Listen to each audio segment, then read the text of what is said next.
Welcome to the Bakewell Being Mobile renovation vlog part 3.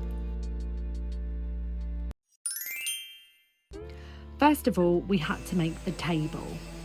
There she is. We found out that she can actually go lengthways and also widthways, so we can literally twist it around like this, which was a really fun discovery to make. So we cut a piece of ply for this and then put a tongue and groove on the top, which is going to basically look exactly like what's on the wall. So when we take the tabletop off, we can just hang it up on the wall and store it there. So I'm just going to get painting.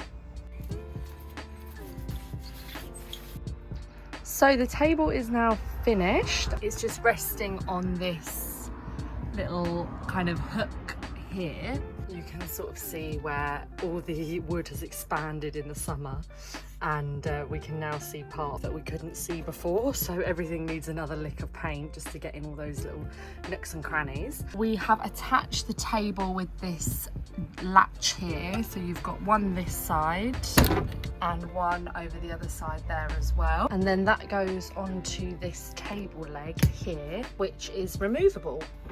And here's a demonstration of just how you do that. We definitely need to make this table a little bit higher because your legs are almost touching the table. I feel like it's quite low, but really it does the job. So this is how I plan to have it set up for workshops, and everyone can have tea and cake. We also got this TV here which just hooks onto the wall, and you can obviously remove it if you don't want it in the van all the time. But this will be perfect for workshops, so I can present to the group and can do my presentations. Next, we had to make some planks to be able to turn the sofas into a bed. So the planks will go from this side in the gaps over to this side so that we can push these cushions down and make a bed across here. And here's the process of me turning the sofas into a bed. It's actually a really great physical exercise, but I wouldn't recommend doing it on a stifling hot day like I was doing here.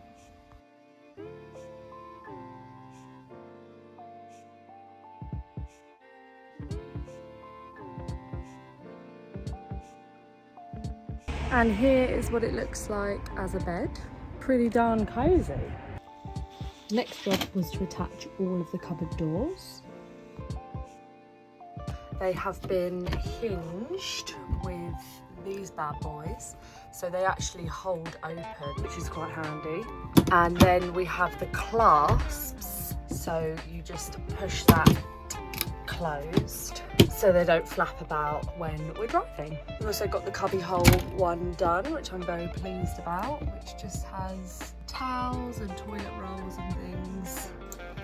Connor then made a windbreaker from a large piece of plastic he found on the side of the road and attached it to the roof, which then protected our roof vent and our solar panels.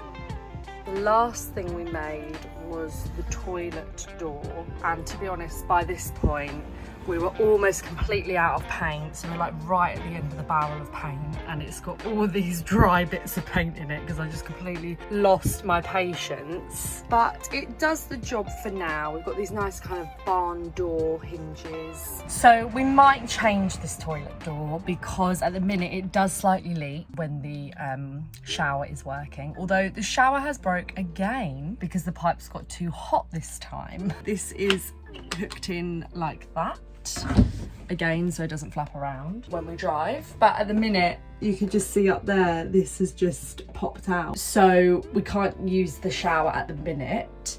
Well, we can, but as soon as we turn on the water there's no stopping it, like it just comes out. But we do have slight leakages down the bottom, so we might have to rethink the way this toilet door is done. But it really was just like a get something on there before we go on our first trip. We then got to move on to my favourite part, which was peeling off all of the protective layers and to start decorating the inside of the van. Here's a montage of all my favourite bits.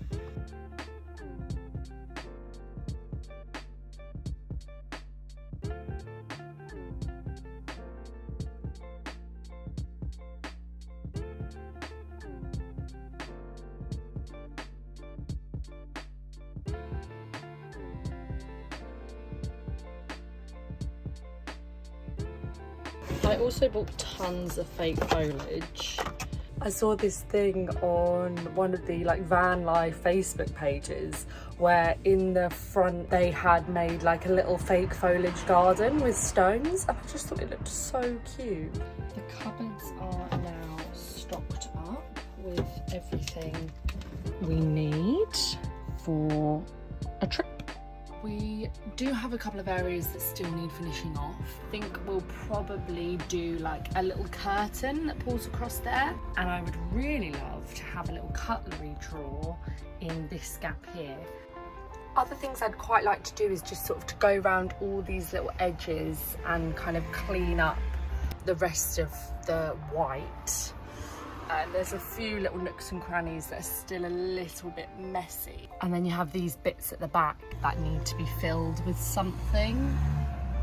But you know, these are kind of the areas that no one really looks at or sees. So there she is, finally very, very, very, very, very almost finished. Stay tuned to find out the travels, trips and adventures that Vanessa takes as part of the Bake Wellbeing social project. And I'll see you around. Bye.